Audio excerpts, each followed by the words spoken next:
Mulholland Drive. I thought a while of whether I should cover this on the channel, but here I am, so let's have a look at this.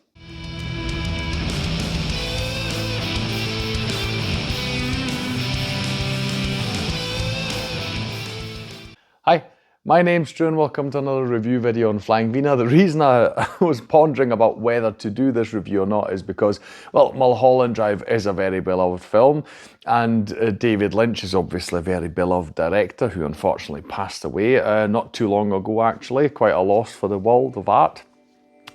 But while there is an argument that can be made, and I'll discuss this later, about you can't really get a David Lynch project, film, TV show, what have you, wrong, I still, thought, well, I don't actually want to, insult fans either if I do, really get this wrong, as it were, Anyway, so that's why I thought about it quite a lot, but I decided to do it because the film really stuck with me, and that's why I feel like I should share my thoughts, because that's what this channel is all about. Now, if you're not familiar, this film came out in 2001, I believe it was,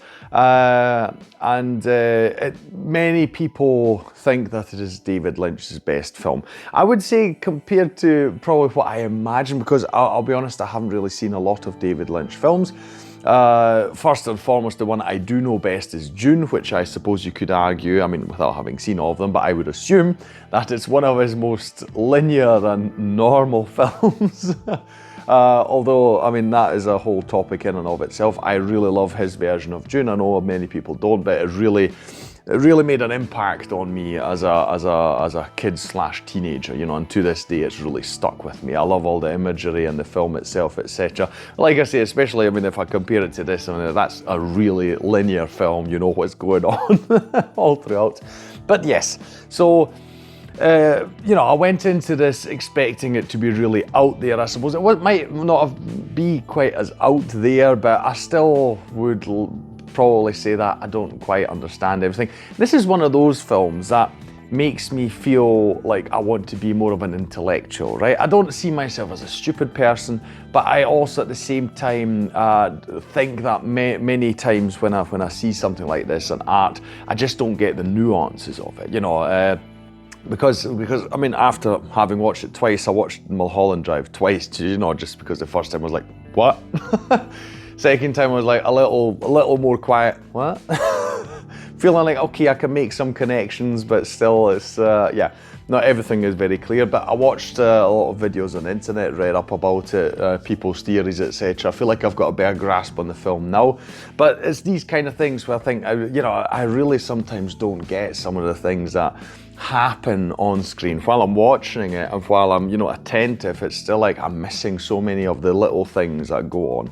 That makes me want to become, like I say, more of an intellectual, if that's what you want to call it. Anyway, but yes, very fascinating watch. Now I will talk about, as I usually do, about the plot of the film. This might be a bit strange with this film, but I'll have a go at it anyway. The general consensus, and I'm wording it in this particular way, because to be perfectly honest, it wasn't exactly how, in parts, yes, I understood it this way, but a few of the things really passed me by. But most people would say that this film is a story about Hollywood, about how films are made there, not just how films are made there, but how Hollywood treats the people who work there, from directors to actors, their dreams, of becoming obviously big, important, famous actors, directors, all these kind of things. And things that go on, behind the screen, as it were. Not in a good way, but backdoor deals and that such stuff, right? We are focused on one woman. Her name is Betty. She comes to Hollywood. She has this great dream of becoming an actress.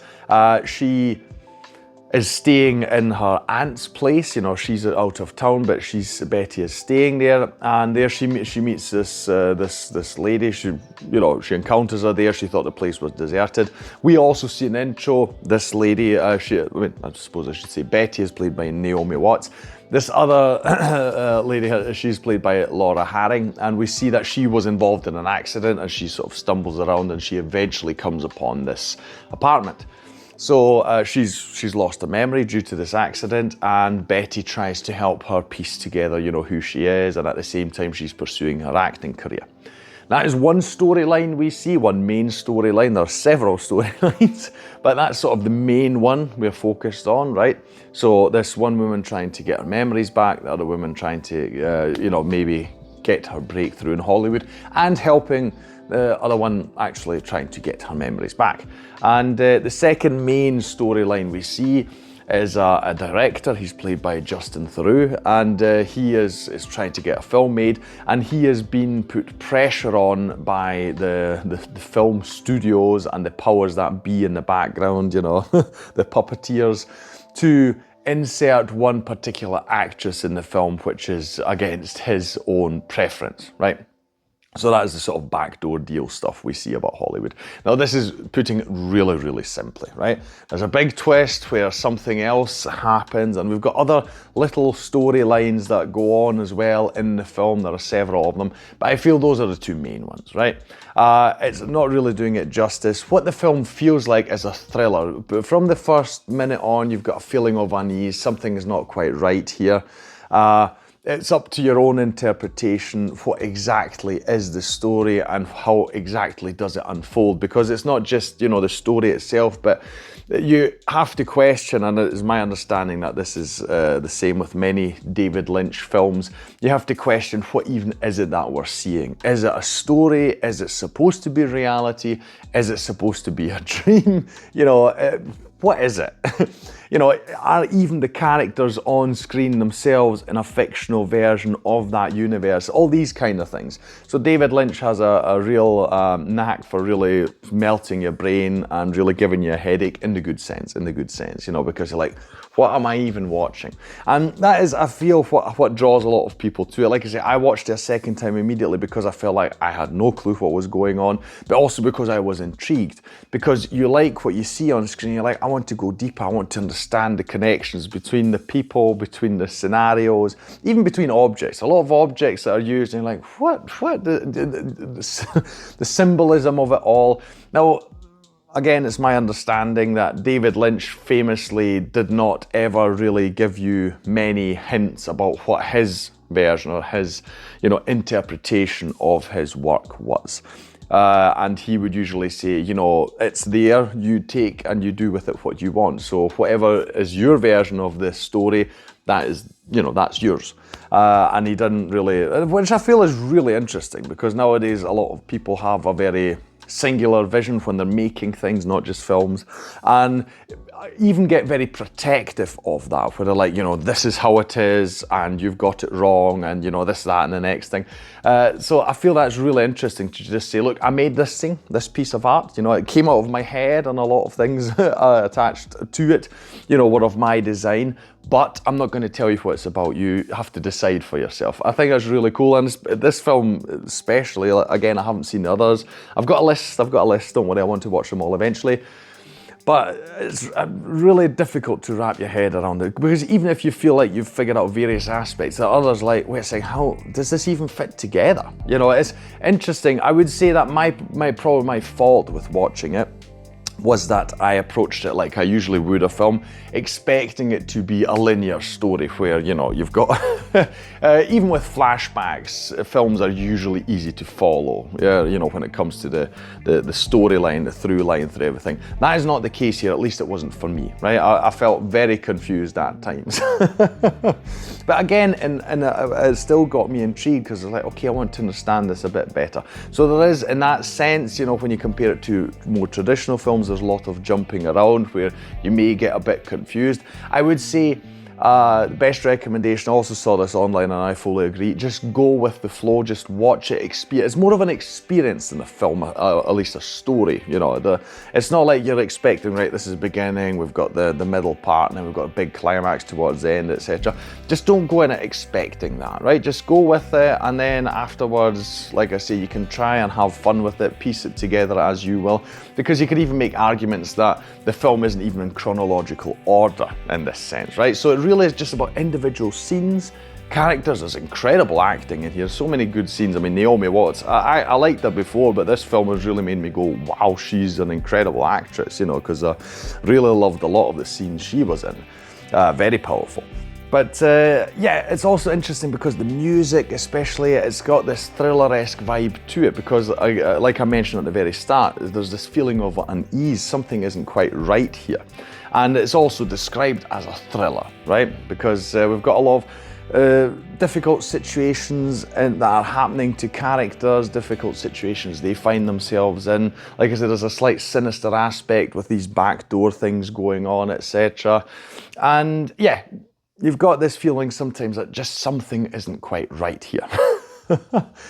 Really fascinating stuff. I enjoyed it very much. I think that David Lynch is really fascinating with what he did here. Like I say, again, just the thought of there is no linearity in it. You make of it what you will. And as far as I can see online, you get people just like me who keep coming back to it because, like, you know, I kind of want to wrap my head around it because it's not like it's like, oh, this is rubbish, you know, it's confusing and I'm never going to watch it again. You're like, it's not rubbish. You're like, this is great. It's really interesting. I'm still confused, but I kind of want to go back again and see if I can untangle this. So yeah, there's so many aspects in it. Wonderful acting, just how things are framed. There's a famous jump scare in this film, which happens in broad daylight, but you can still feel the sense of dread creeping up. And it really was a masterful filmmaker. It's really interesting. It really draws you in every scene, and it feels very random. It feels very surreal half the time. You've got scenes in here. You've got one scene which is, I say, it takes place in a sort of nightclub. You've got a stage. People are performing things. That sequence itself was really captivating. I felt myself being really glued to the screen, you know, not even perceiving the outside world. So much going on there. So yes, if you want a rather unusual film, you know, that might melt your brain where you go like, what's going on? But at the same time, you can just feel that it's oozing so much art and and it's just got so much going for it where you're like, okay, I need to go deeper. I would say watch Mulholland Drive. I definitely wasn't disappointed. I'm sure I'm going to revisit it again and again over the years, hoping, keeping my fingers crossed that this is the one time where I actually figure everything out. Probably not going to happen, but who knows? Maybe if I manage to become more intellectual, like I proposed at the beginning of this video, maybe I'll have some shred of luck then. Anyway, but until then, very high recommendation from me. If you want to see something that feels very artsy and a bit surreal and stuff and really challenges what you think a film is, definitely watch Mulholland Drive. That'll be all from me today. If you enjoyed this video, please like, share and subscribe. It really is the best way to support this channel. YouTube is a big mess nowadays where you get all sorts of videos recommended to you, which is great, but at the same time, you can only really punch through that if you've got some backing from your viewers, from your subscribers. So anything you can do is really appreciated. Leave a comment down below about anything you think about Mulholland Drive, and especially which David Lynch film you suggest I should watch next. I would go for The Elephant Man because, I mean, over the decades, I've seen so many just still images where, like, you know, even they just pique your interest, right? That is one I would definitely have very, very high on my list, but let me know what your opinion is. I'll thank you for watching this video, and I'll see you in the next one on Flying Wiener. Take care. Bye.